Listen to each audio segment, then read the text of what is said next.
ओम नमो भगवते वासुदेवाय। ओम नारायणाय। चीरहरण लीला। इतनी कथा सुनकर परीक्षित ने कहा, हे सुखदेव स्वामी, श्री कृष्ण ने किस तरह उन सब ब्रजबालाओं की इच्छा पूर्ण की थी, उसका हाल कहिए। इस लीला के सुनने से मेरा चित्त बहुत प्रसन्न होकर सब सोच छूट जाता है। यह वचन सुनकर सुखदेव जी बोले, हे राजन, जब अगहन पूस का महीना आने से सर्दी अधिक पड़ने लगी तब एक गोपी ने सब ब्रजबालाओं से कहा कि मैंने बड़े बूढ़ों के मुख से ऐसा सुना था कि अगहन के महीने में प्रातः समय यमुना स्नान करने से अनेक जन्म का पाप छूटकर मनोकामना मिलती है।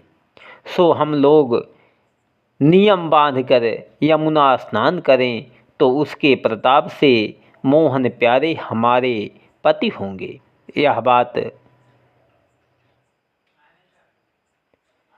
राधा आदि गोपियों ने निश्चित करके अगहन बदी परिवार से यमुना नहाना आरंभ किया। नित्य प्रातः समय राधा आदि सब ब्रजबाला उत्तम उत्तम भूषण व वस्त्र पहनकर स्नान करने जाती और नहाने के उपरांत सूर्य देवता को अर्घ्य देकर पार्वती जी की मूर्ति मिट्टी से बनाती और धूप दीप नैवेद्य आदि से विधिपूर्वक पूजन दंडवत व ध्यान करके हाथ जोड़कर विनय यह वरदान मांगती थी। गोप सुता कहीं गौरी गोसाई, पाए परो बिनती सुन लीजे। दीन्ही दया निधि दासी किने कुसे, चेत दया रस ही रस भीजे। देह जो ब्याह उछाह से मोहन, मातु पिता कुछ वो नहीं कीजे। सुंदर सांवरो नंद कुमारे, बसई उर जोवर सोवर दीजे। इसी तरह नित्य पूजा करने के उपरांत दिन भर व्रत रहकर संध्या समय दही चावल भोजन करके पृथ्वी पर सो रहती थी और मनसा वाचा कर्मणा यह इच्छा उन्हें रहती थी कि जल्दी हमारा मनोरथ मिले। हे राजन, जब राधा प्यारी ने छोटी अवस्था वाली 16,000 ब्रजवालाओं के साथ, जिनमें 4 तरह की गोपियां थीं, एक जनकपुर वाली स्त्रियां, दूसरी दंडक वन की ऋषि पत्नियां जो रामावतार में बैकुंठनाथ पर मोहित हुई थी, तीसरी वेद की ऋचाएँ और चौथी गोलोक की स्त्रियां जिन्होंने गोपियों के तन में जन्म लिया था। इसी तरह अगहन भर पूजा व व्रत किया तब केशव मोती अंतर्यामी उन पर दयालु हुए। देखने में यह प्रेममय गोपिन को गोपाल, भये प्रसन्न कृपाल चित जनहित दीन ही दयाल। हे राजन, जब एक दिन जिस समय सब ब्रजबाला यमुना जल में स्नान करके केशव मोती की चर्चा आपस में करती थी, उसी समय मनहरण प्यारे भी अपने 16,000 रूप से यमुना जल में सब गोपियों की पीठ पीछे खड़े होकर मिलने लगे। तब सब ब्रजवाला उन्हें देखते ही प्रसन्न होकर मन में कहने लगी कि जिनके मिलने के वास्ते हम लोग ध्यान व पूजा करती थी, उन्होंने दयालु होकर दर्शन दिया। फिर अपना अंग पानी में छिपाकर मोहन प्यारे से कहने लगी कि तुमको हमें नंगी देखते लज्जा नहीं आती। श्याम सुंदर की माया से किसी गोपी को दूसरी ब्रजवाला का हाल नहीं मालूम होता था कि उसके पीछे भी केशव मूर्ति हैं। इसलिए सब गोपियां अपने अपने मन में प्रसन्न होकर अपना हाल दूसरी सखी से नहीं कहती थी। जो माखन प्रभु को भजई, प्रेम भक्ति के रंग, दया करई पाछे फिरे, छाया समित ही संग। इसी तरह श्याम सुंदर जल विहार करके बाहर निकल आए और गोपियों के गहने व कपड़े जो यमुना के किनारे रखे थे उसे तोड़ फाड़ कर फेंक दिया। जब गोपियों ने जाकर यह हाल यशोदा से कहा, तब नंद रानी बोली, तुम चाहती हो गगन ते गहन तरैया बाम, सो कैसे वर पाई हो तुम लायक नहीं श्याम। मैं बूझी सब बात तुम हमसे कहियो कहाँ, वृथा फिरत अठिलात मष्ट करो सुनियो जगत। तुम्हें ऐसी बात कहते हुए लज्जा नहीं आती और मेरे अज्ञान बालक को पाप की आँख से देखती हो। यह बात सुनकर सब ब्रजवाला हर्षपूर्वक अपने अपने घर चली आई। जब दूसरे दिन फिर सब गोपियाँ यमुना नहाने गई और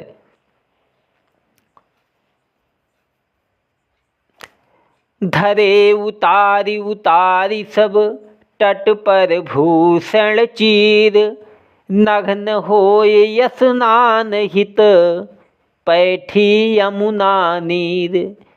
तब केशव मूर्ति दीन दयालु ने विचार किया कि मेरे मिलने के वास्ते इन्होंने बड़ा दुख उठाया है।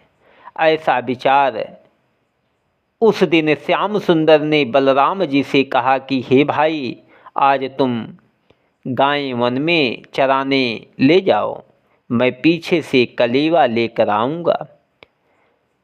जब बलराम जी सब सखा समेत गौ लेकर चले गए, तब वृंदावन बिहारी ने यमुना के किनारे चुपचाप जाकर क्या देखा कि सब ब्रजवाला अपना अपना कपड़ा व गहना किनारे धरकर यमुना जल में नहाती और वैकुंठनाथ की चर्चा कर रही हैं। केशव मूर्ति उनकी यह प्रीति पीछे छिपे छिपे देखकर बहुत प्रसन्न हुए। हे राजन, जब सब ब्रजवाला सूर्य को अर्घ देकर आंख बंद करके उनका ध्यान करने लगी, तब श्याम सुंदर ने विचारा कि इन लोगों को यमुना में नंगी नहाने से दोष लगता है, इसलिए आगे के वास्ते इन्हें ज्ञान सिखलाना चाहिए। प्रेम मगन युवती सवै रही ध्यान मन लाए, हरि सब भूषण बसन लय चढ़े कदम पर जाए। सब कपड़ों की पोटरी बांधकर अपने सामने धर लिया और उसी जगह खुश होकर बैठ गए।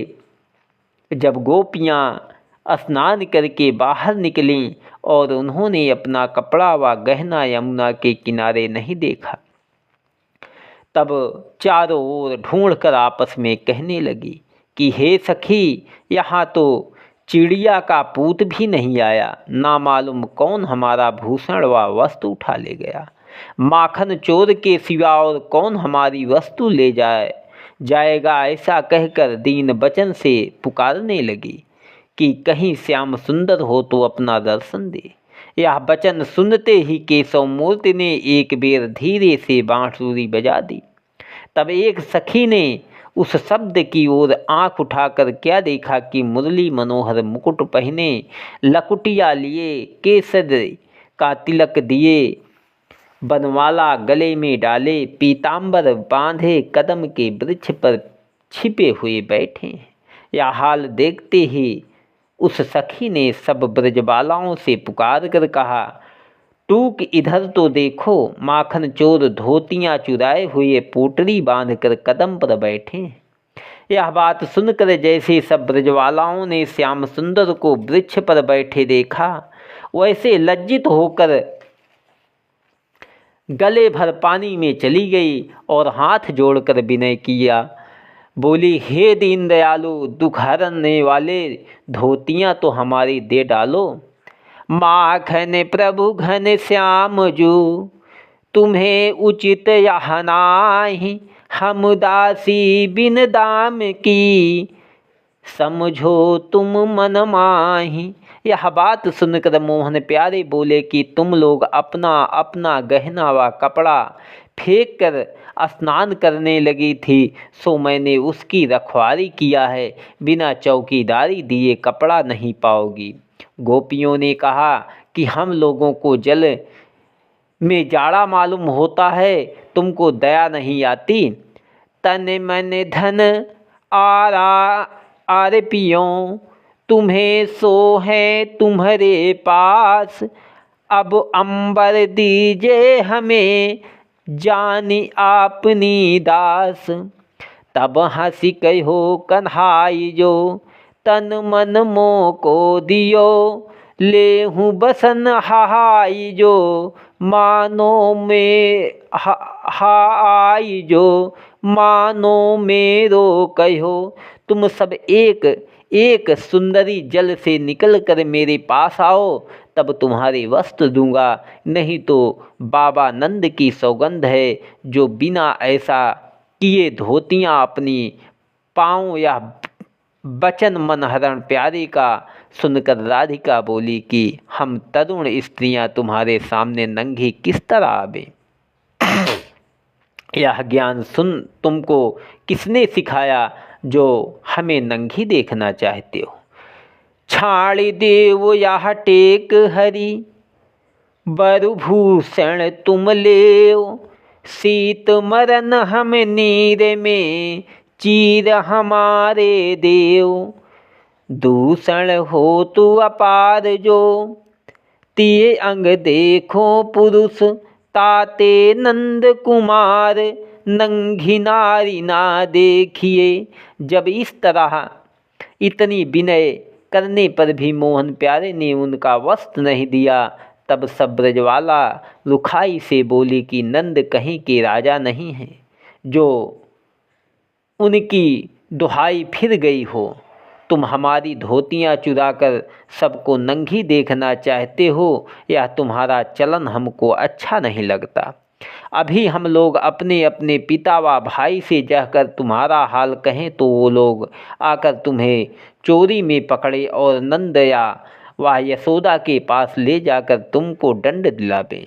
गोपियों का यह कठोर वचन सुनते ही श्याम सुंदर ने क्रोधित होकर कहा कि अब तुम लोग तभी धोतियाँ पाओगी जब अपने हिमायती को ले आओगी। उन्हें क्रोध में देखते ही सब ब्रजवाला डरती वह कांपती हुई बोली, हे दीन दयालु, हमारी पति रखने वाला तुम्हारे सिवा दूसरा कौन है जिसे हम अपना सहायक बुलावें।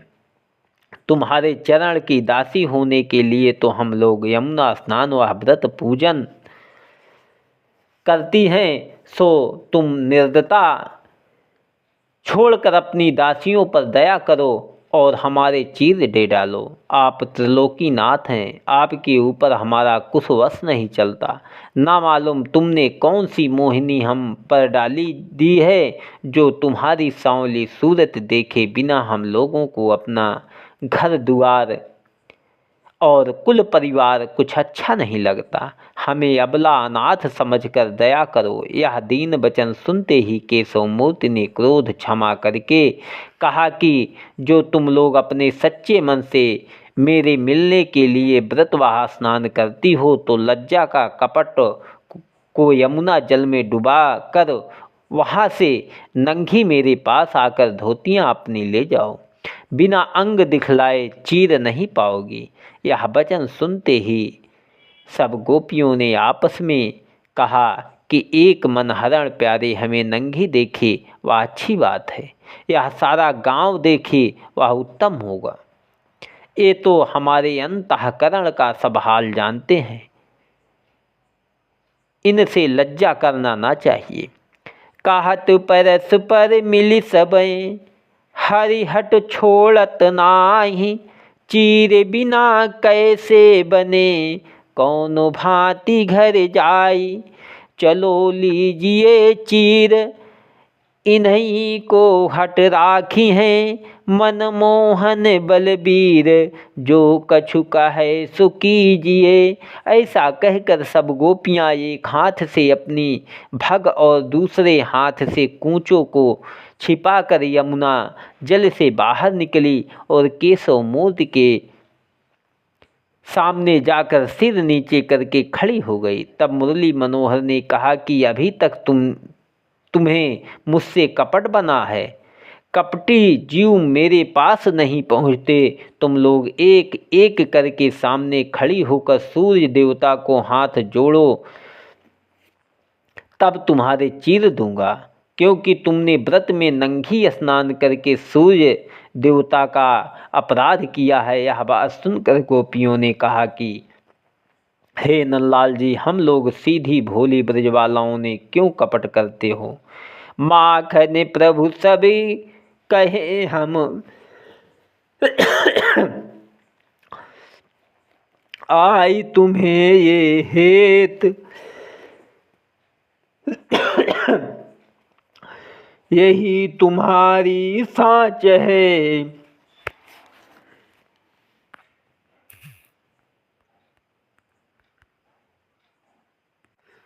माखन प्रभु सब कहे हमें, आई तुम ये हेत, यही तुम्हारे साँच हैं। अब हूँ वस्त्र ना देत, हम लोग तुम्हारे अधीन हैं, जो कहो सो करें। जब ऐसा कहकर सब ब्रजवाला छाती पर का हाथ उठाकर एक हाथ से सूर्य को दंडवत करने लगी। तब केशव मूर्ति के एक हाथ से दंडवत करना दोष होता है। दोनों हाथों से प्रणाम करो।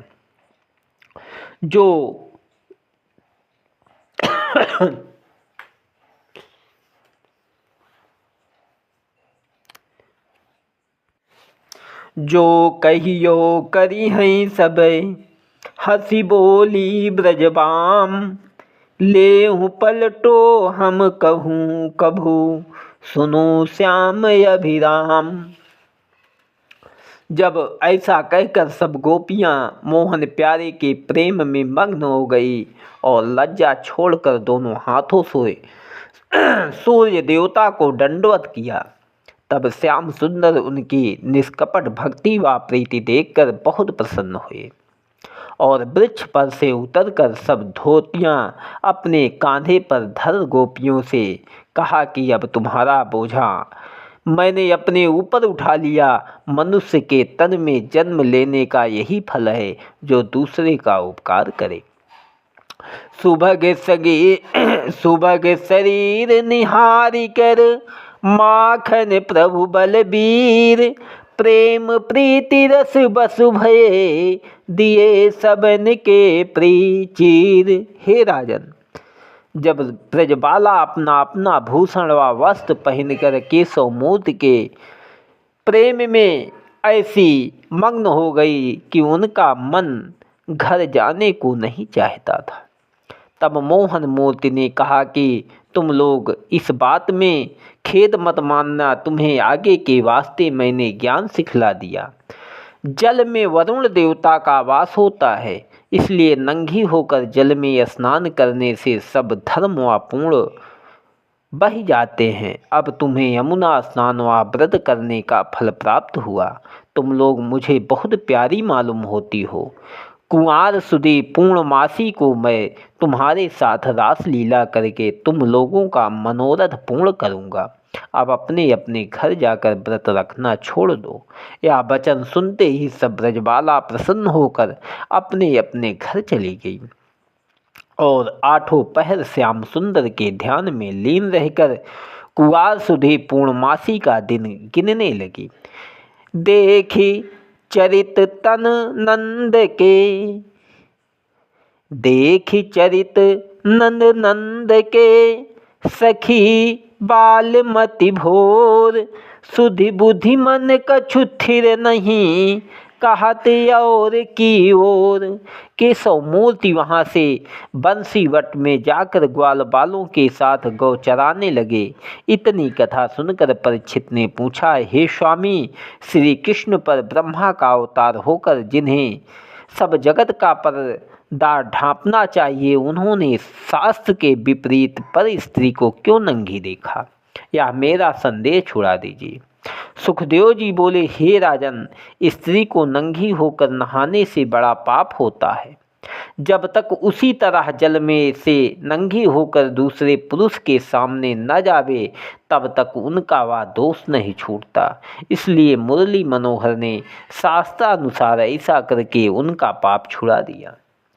प्रगट शीत दुख पाई गए, सब मिल लही लजाए, अंतर्गत अति सुख भयो, आनंद उर न समाए। हे राजन, जब श्याम सुंदर वन में पहुँचे तब वृक्षों की ठंडी छाया देखकर श्री दामा आदि ग्वालों से कहा कि देखो, ये सब वृक्ष सर्दी व गर्मी व बरसात का दुख अपने ऊपर उठाकर एक पांव से खड़े रहते हैं और अपनी छाया व फल फूल से सब वृक्षों को दुख देते हैं।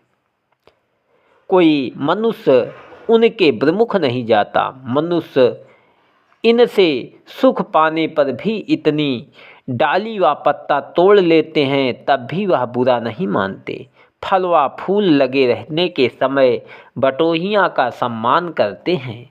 जब इनमें फल व फूल नहीं लगते, तब लज्जा से सिर झुकाकर कहते हैं कि हमसे कुछ सेवा तुम्हारी नहीं बन पड़ती, इसलिए हम लज्जित हैं।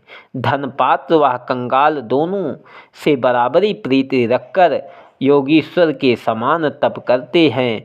संसार में उसी का जन्म सुफल है जो अपने ऊपर दुख उठाकर दूसरे का उपकार करे।